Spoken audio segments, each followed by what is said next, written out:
ice or heat? Which should I use for my aches and pains?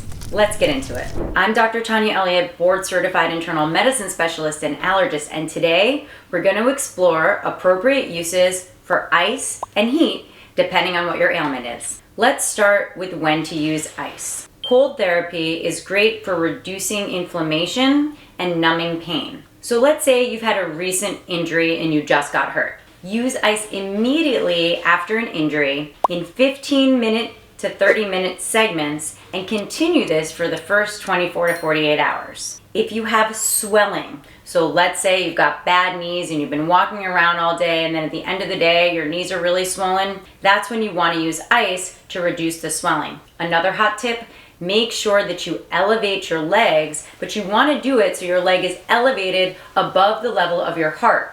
That way all of the swelling will go and drain down back towards your heart. Maybe you have a flare-up of tennis elbow or tendinitis. Ice can help to soothe that inflammation and discomfort. After exercise, you can ice sore muscles, or better yet, go into an ice bath to improve recovery time. If you have a bug bite or a bee sting, use ice right away, again for 15 to 30-minute intervals to help reduce inflammation, swelling, and pain. If you have a sunburn, instead of the aloe, opt for ice. Ice can reduce that inflammation and numb any pain or discomfort associated with the sunburn. For headache pain, applying ice to the forehead or the back of the neck can help to soothe headache pain. If you have an allergic reaction, so let's say a mosquito bite, opt for ice. The reason is that cold and itch are transmitted through the same exact nerve pathways, so your brain can't get both messages at the same time. It has to pick one,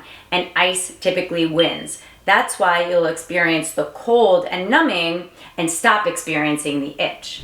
If you're finding these tips helpful, please support my channel by clicking that subscribe button. Okay, let's get back to it. If you're overheated or spend too much time in the sun, opt for ice to help cool down your core body temperature. Now let's talk about when to use heat. Heat is great for relaxing muscles and improving blood flow. Now remember, with ice, you're actually constricting the blood flow. With heat, you're actually opening up and dilating those blood vessels so that your blood flow increases. So heat is great for muscle stiffness because it promotes blood flow and opens up those blood vessels to the muscle area. Heat can also alleviate pain from arthritis that is chronic. Now, if you have an acute flare-up, like when you've been walking for a long period of time and all of a sudden you have swelling, that's when you're going to opt for ice. But if you have chronic pain, heat may be a better option for you. If you have muscle spasms or Charlie horses, heat can again improve blood flow to those muscles and reduce the pain. Before exercise is another great time to use heat. Stress relief. Heat can be great for reducing tension. And for my girlies, if you're experiencing menstrual cramps and you want a medication-free option, apply a heat pad or a heat pack to your lower abdomen to help reduce the cramping of the muscles, increase blood flow, and improve your symptoms. If you have dental pain,